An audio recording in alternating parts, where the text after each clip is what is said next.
ناظرین، بات یہ ہے کہ اب بڑے میاں صاحب اگر پاکستان آ بھی جائیں تو وزیر اعظم کے لیے تو اہل ہے نہیں، کیونکہ وہ الیکشن لڑنے کے لیے نااہل ہو چکے ہیں۔ ابھی میاں نواز شریف بھی نااہل ہیں، مریم نواز بھی نااہل ہیں، تو پیچھے خاندان میں تو ایک ہی نام بچتا ہے اور وہ ہے میاں شہباز شریف کا۔ اور خاندان سے باہر ابھی تک تو ہم نے ایسی کوئی انہونی ہوتے دیکھی نہیں کہ کسی اور کا نام سامنے آئے یا پہلے ماضی میں کیسا ہوا ہو، لیکن کیا کریں، سیاست میں کچھ بھی ہو سکتا ہے۔ کون بنے گا وزارت عظمیٰ کا امیدوار؟ آج کل پارٹی کے اندر بھی اور پروگرامز میں بھی مسلم لیگ نون کے لوگوں سے، رہنماؤں سے ایک ہی سوال یہ پوچھا جا رہا ہے، آخر یہ ایسے وقت میں بحث کیوں شروع ہو چکی ہے؟ میں بات کروں گی، مجھے جوائن کر رہے ہیں مسلم لیگ نون کے سینئر رہنما رانا ثناء اللہ صاحب۔ السلام علیکم، بہت بہت شکریہ رانا صاحب آپ کا۔ رانا صاحب، وعلیکم السلام۔ آدھی آوازیں آتی ہیں کہ پارٹی کے جو صدر ہیں، اصول تو یہی ہے کہ وہی اگلا وزیر اعظم کا کینڈیڈیٹ ہوگا، مضبوط امیدوار ہوگا۔ ایک طرف آواز آتی ہے نواز شریف نے فیصلہ کرنا ہے، تیسری طرف آواز آتی ہے کہ ہماری تو خواہش ہے کہ جو ہے نا وہ نواز شریف ہی ہوں، چوتھی طرف آواز آتی ہے کہ ہم تو چاہتے ہیں کہ میاں صاحب واپس ہی نہ آئیں۔ یہ اتنی کھچڑی کیوں مچی ہوئی ہے؟ کوئی کلیئرٹی کے ساتھ کوئی بات سامنے کیوں نہیں آتی؟ دیکھیں، یہ چاروں آوازیں جو آپ نے سنوائی بھی ہے اور جن کا آپ نے ذکر بھی کیا ہے، ان کو اگر آپ اینالائز کریں یا اسے جو ہے وہ سمجھنے کی کوشش کریں تو بات ایک ہی ہے، لیکن پھر بحث کرنے کے لیے بھی تو کوئی نہ کوئی جو ہے وہ بات ہونی چاہیے نا، اور ڈسکشن کے لیے، پروگرام کے لیے تو یہ چیزیں پھر ضروری ہیں کہ ان چیزوں کو جو ہے وہ مختلف اینگل سے جو ہے وہ ڈسکس کیا جائے۔ ہمارے پروگرام میں اپنی آواز بھی شامل کر دیں پھر، پانچویں آواز رانا ثناء اللہ صاحب کی آواز۔ جی بالکل، میں اپنی آواز شامل کر رہا ہوں، اور اس میں دیکھیں مسلم لیگ نون میں جب ہمارے جلسوں میں نعرہ لگتا ہے کہ وزیر اعظم، تو آگے سے آواز ایک ہی آتی ہے اور وہ ہے نواز شریف۔ اب رہی بات یہ کہ میاں نواز شریف صاحب اپنی صحت کی وجہ سے بیرون ملک ہیں یا ان کے خلاف جھوٹے کیسز بنا کے ان کو نااہل کیا گیا ہے، ویسے تو نااہل ان کو پہلے بھی ایک دفعہ کیا گیا تھا، اور یہ ایسی نااہلی جو ہے یہ اہلیت میں بدلتے زیادہ سے زیادہ پھر کوئی 15 یا 20 دن ہی لگتے ہیں۔ اچھا، تو اس لیے میری نظر میں تو یہ جو نااہلی ہے اس کی کوئی سبسٹنس نہیں ہے۔ اچھا، باقی دوسری بات جو ہے، جو دوسرا نقطہ نظر ہے کہ senior most next to Mian Nawaz Sharif, اس میں کوئی شک نہیں ہے کہ وہ میاں شہباز شریف ہیں۔ انہوں نے اپنی کمٹمنٹ سے، انہوں نے قیادت سے، پارٹی سے، اپنے خلوص سے، انہوں نے قربانی دے کے، انہوں نے خدمت کر کے یہ ثابت کیا ہے کہ وہ ڈیزرو کرتے ہیں کہ ہی is next to Mian Nawaz Sharif. یہ صرف اس وجہ سے نہیں کہ وہ ان کے بھائی ہیں، لیکن اب معاملہ یہ ہے کہ اگر یہ بات صبح کلیئر کر دی جائے تو پھر جناب اس بات کے اوپر جو ہے وہ بحث شروع ہو جائے گی کہ جی شریف فیملی سے باہر کوئی آدمی ہو ہی نہیں سکتا۔ یہ جو ہے چلیں آپ جواب دے دیں کیا؟ واقعی میں نے بھی اگلا سوال ویسے یہی پوچھنا تھا کہ شریف فیملی سے باہر کوئی فیصلہ ہو سکتا ہے؟ اقربا پروری ہو گئی ہے اور اقربا پروری ہو گئی ہے، فلاں ہو گیا ہے۔ دیکھیں، جو پارلیمانی پارٹی ہے اس کی یہ انسلٹ ہے۔ وزیر اعظم میاں نواز شریف نے بھی بننا ہو تو یہ پارلیمانی پارٹی جس نے وجود میں آنا ہے، اور اس میں انشاءاللہ تعالی پی ایم ایل این ہماری کوشش بھی ہے، دعا بھی ہے کہ اکثریت میں ہوگی، اس پارلیمانی پارٹی کی انسلٹ ہے کہ آپ پہلے سے یہ چیزیں جو ہے یہ فیصلہ کر کے جو ہے وہ رکھ دیں۔ لیکن اس میں کوئی شک نہیں ہے کہ میاں نواز شریف اگر کسی وجہ سے وزیر اعظم نہیں بنتے تو next to Mian Nawaz Sharif party leader جو ہے وہ میاں شہباز شریف ہی ہے۔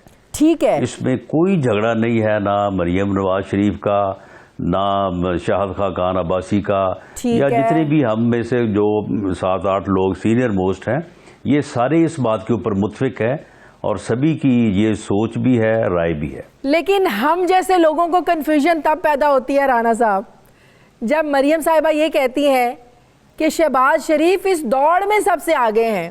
جب کوئی دوڑ میں سب سے آگے ہوتا ہے نا تو اس کا مطلب ہے دوسرے نمبر پر بھی کوئی ہے، تیسرے نمبر پر بھی کوئی ہے، پیچھے بھی کوئی ہے۔ اس کا مطلب یہ ہوا کہ دوڑ میں اور بھی لوگ شامل ہیں، امیدواروں کے اور بھی نام ہیں۔ نہیں، نہیں دیکھیں، جو 7-8 سینئر لوگ ہیں تو کیا ہمیں کوئی ڈاکٹر نے پرہیز لکھ کے دی ہے کہ آپ وزیر اعظم نہیں بن سکتے؟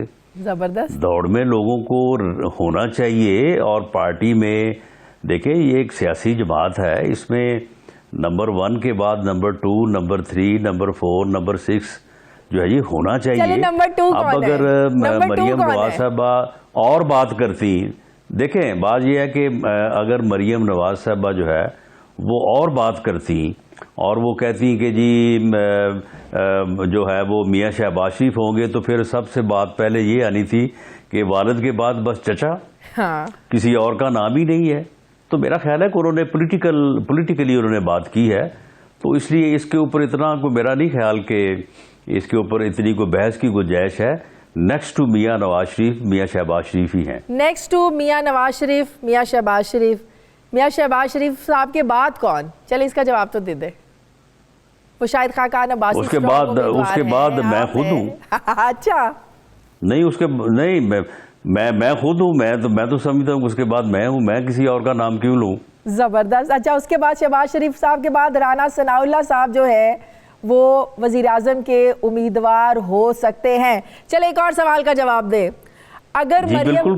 اگر میں اس پارلیمانی پارٹی میں ہوا تو آپ مجھے بتائیں نا مجھ میں کون سا نقص ہے کہ جس کی وجہ سے میں ڈسکوالیفائی ہوں گا؟ کوئی نقص نہیں ہے. یہ بات تو پھر شاہد خاقان عباسی بھی پوچھیں گے، یہ بات تو خواجہ سے بھی پوچھیں گے. ہم نے شاہد خاقان عباسی نہیں تو شاہد خاقان نہیں سن لیں، شاہد خاقان عباسی کو بھی جو ہے وہ امید رکھنی چاہیے، خواجہ آصف کو بھی امید رکھنی چاہیے، سعد رفیق صاحب کو بھی رکھنی چاہیے. جوید لطیف بھی اگر رکھے تو اس میں کوئی ممانعت والی بات نہیں ہے. جو آدمی پارلیمانی پارٹی کا رکن ہوگا جسے اس کے حلقے کے لوگ الیکٹ کر کے بھیجیں گے تو بالکل وہ ڈیزرو کرتا ہے. اس کا مطلب یہ ہوا کوالیفیکیشن تو یہی ہے، اس کے علاوہ تو اور کوئی نہیں ہے. صحیح. اس کا مطلب یہ ہوا کہ اپنے اپنے تائیں ہر کوئی شہباز شریف کے بعد امیدوار ہے، چاہے وہ شاہد خاقان عباسی ہے، رانا ثناء اللہ ہے، خواجہ آصف ہے، سارے ہیں. مریم نواز بھی ہو سکتی ہے. مریم نواز کی کوئی ممانعت نہیں ہے. یہی میں پوچھنے لگی تھی کہ اگر مریم نواز صاحبہ کی نااہلی ختم ہو جاتی ہے تو پھر تو 2 اسٹرانگ امیدوار رہ جاتے ہیں نا، شہباز شریف اور مریم نواز. تو پھر کیا ہو سکتا ہے؟ میچ تو بڑا ٹف ہو جائے گا. میرا خیال ہے کہ مریم نواز صاحبہ جو ہے وہ وڈرا کر جائیں گی میاں شہباز شریف صاحب کے حق میں اگر وہ امیدوار ہوئے ایسی صورت میں. اچھا اس کا مطلب یہ جو دھڑے بندیاں یہ بھی ساتھ ہی ختم ہو جائیں گی؟ نہیں سوال ہی پیدا نہیں ہوتا. مریم نواز دیکھیں ایک تو ویسے بھی پارٹی میں سینئر اور جونیئر کا بڑا فرق ہوتا ہے، لیکن ان کی فیملی میں جو ہے وہ چھوٹے بڑے کا جو ڈسپلن ہے یا جو عزت ہے وہ میں نہیں سمجھتا کہ عام آدمی جو اس فیملی سے پوری طرح سے واقف نہیں ہے وہ اس چیز کو جو ہے وہ سمجھ سکے. ان میں یہ بات بہت بدرجہ اتم ہے. سوال ہی پیدا نہیں ہوتا کہ اگر میاں شہباز شریف صاحب موجود ہوں پارلیمانی پارٹی میں اور وہ اس کے امیدوار ہوں تو مریم صاحبہ جو ہے ان کا مقابلہ کریں، یہ تو ہو نہیں سکتا. صحیح. رانا صاحب ابھی بھی آپ لوگوں کو یہ خدشات ہیں کہ حکومت کی طرف سے سازش کے تحت اریسٹ کیا جا سکتا ہے شہباز شریف صاحب کو. پھر شیخ رشید صاحب نے یہ بات کی تھی کہ بڑے بڑے نام جو ہے وہ ڈسکوالیفائی ہو جائیں گے الیکشن سے پہلے. تو اگر ایسا ہوتا ہے تو پھر تو کام بڑا خراب ہو جائے گا. نہیں بالکل خراب نہیں ہوگا.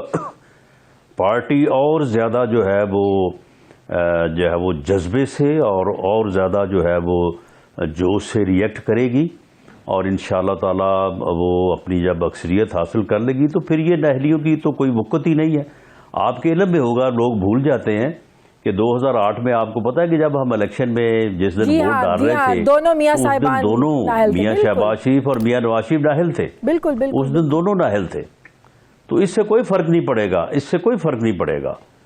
تو یہی تو وہ وجہ ہے کہ اگر آج ہم فیصلہ کر دیں یا 2 ٹوک یہ نام دے دیں کہ جی یہ ہمارا وزیر اعظم ہوگا اور اس کو کل کو جو ہے وہ حکومت جو ہے وہ یا کوئی اور قوت جو ہے وہ سازش کر کے اس کو نااہل کر دے تو اس کا اٹ مینز کہ ہمارا وزیر اعظم نااہل ہو گیا. صحیح, لیکن ایک کنفیوژن تو برقرار رہے گی نا, جو ہے وہ فیصلہ کرے گی. آپ کو پتہ ہے نا کے پی کے میں بلدیاتی انتخابات میں کیا ہوا ہے تحریک انصاف کے ساتھ؟ کنفیوز رہے نا لوگ امیدواروں کے حوالے سے, بعد میں پتہ چلا سلیکشن ہی ٹھیک نہیں. نہ کوئی کنفیوژن نہ نہیں, یہ کے پی کے میں اپنی شکست کو, اپنی شرمناک ہار کو آئیڈینٹیفائی کرنے میں ابہام اور جو ہے وہ ہوشیاری سے کام لے رہے ہیں. وہاں پہ کوئی ابہام نہیں تھا, بالکل لوگوں کو پتا تھا کہ کس کو ووٹ دیں گے, اس کا کیا رزلٹ ہوگا.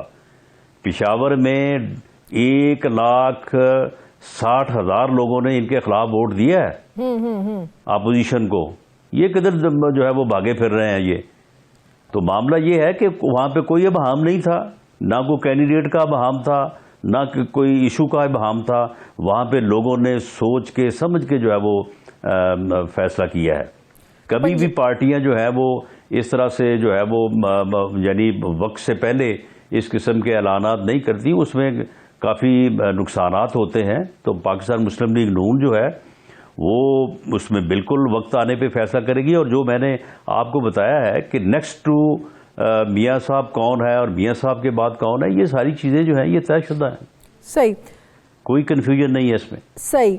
پنجاب میں اب پرائم منسٹر نے خود مانیٹر کرنا ہے بلدیاتی انتخابات کو, جو سارا سسٹم ہے, اور کے پی کے میں جو دوسرا مرحلہ ہے, تو پھر تو ریزلٹس کچھ چینج ہو سکتے ہیں. ابھی تو پرائم منسٹر صاحب کو رپورٹ پیش کی گئی ہے نا کہ کس کی سفارش پر کس کو کہاں ٹکٹ دیا گیا. جب پرائم منسٹر خود سارے معاملے کو مانیٹر کریں گے تو ریزلٹس بدل بھی سکتے ہیں پنجاب میں بھی اور کے پی کے میں دوسرے مرحلے میں بھی. نہیں, پنجاب میں تو خیر ان کا بڑا شافی علاج ہوگا انشاءاللہ تعالی یہ آئیں پنجاب کی طرف. باقی کے پی کے میں انہوں نے ان علاقوں میں جو ہے وہ الیکشن کروایا پہلے مرحلے میں, تاکہ وہاں ہم جیت جائیں اور اس کے بعد اگلا مرحلہ آسان ہو جائے. یہ جن علاقوں میں یہ ہارے ہیں, ان علاقوں میں 100% یعنی یہ مردان, یہ بنو, یہ کوہاٹ, یہ پشاور, وہاں پہ 100% ان کے ایم این اے اور ایم پی ایس تھے. وہاں پہ ان کا پورا ہولڈ تھا. پھر اس کے بعد انہوں نے بھرپور دھاندلی کی ہے, پورا بیوروکریسی کا استعمال کیا ہے, سرکاری مسائل کا استعمال کیا ہے. اور نہیں, وہ دھاندلی کا بھی ایک سائز ہوتا ہے نا, مخالفت کا بھی ایک سائز ہوتا ہے. اگر ایک آپ کی وہاں پہ اوقات بالکل ہی نہ ہو تو پھر آپ جتنی بھی دھاندلی کر لیں اس سے کچھ نہیں بنتا. تو یہ ہے کہ یہ سارا کچھ کرنے کے باوجود, سارے حکومتی وسائل جھونکنے کے باوجود یہ ہارے ہیں ان علاقوں سے جہاں پہ ان کا پورا ہولڈ تھا. تو اب جو علاقے ہیں, اب آپ جو دیر سائیڈ ہے وہ ساری جو بیلٹ ہے وہ ساری وہاں پہ جماعت اسلامی اور دوسری جماعتیں JUIF جو ہے وہ مضبوط ہے. یہ جو ہزارہ سائیڈ ہے وہاں پہ PMLN جو ہے وہ بڑی مضبوط ہے. تو وہاں پہ تو یہ جنرل الیکشن میں بھی جب سارا کچھ جو ہے وہ ان کے ساتھ تھا تو اس وقت نہیں یہ جیت سکے, تو اب وہاں پہ کیا جیتیں گے یہ. صحیح. ایک اور سوال کا جواب دے دیں, بلکہ کامنٹ ہی ہے. آج کیپٹن صفدر نے کہا کہ جنید صفدر ایک سیاستدان کے بیٹے ہیں, تو ظاہر ہے وہ بھی سیاست میں آئیں گے. تو کیا آپ اپنے نئے لیڈر کو ویلکم کرتے ہیں؟ کل ہم نے دیکھا کہ مریم صاحبہ اپنی پیشی میں بھی ان کو ساتھ لے کر گئی. جی دیکھیں, موسٹ ویلکم ہے. ہمارے بچے جو ہیں, دیکھیں ایک اگر ڈاکٹر کا بچہ جو ہے وہ ڈاکٹر بن سکتا ہے, ایک CSP آفیسر کا بچہ CSP آفیسر بننا چاہتا ہے, ایک اینکر اور میڈیا والے کا بیٹا جو ہے وہ صحافی کا بیٹا صحافی بننا چاہتا ہے, تو یہ کیوں آپ خواہ مخواہ ہمارے پیچھے پڑے رہتے ہیں کہ جی سیاستدان کا بچہ جو ہے وہ جس کے گھر میں جس نے اپنی ہوش سنبھالنے سے لے کے جوان ہونے تک جو ہے وہ سیاست دیکھی, وہ سیاستدان نہیں بن سکتا؟ کیوں نہیں بن سکتا وہ؟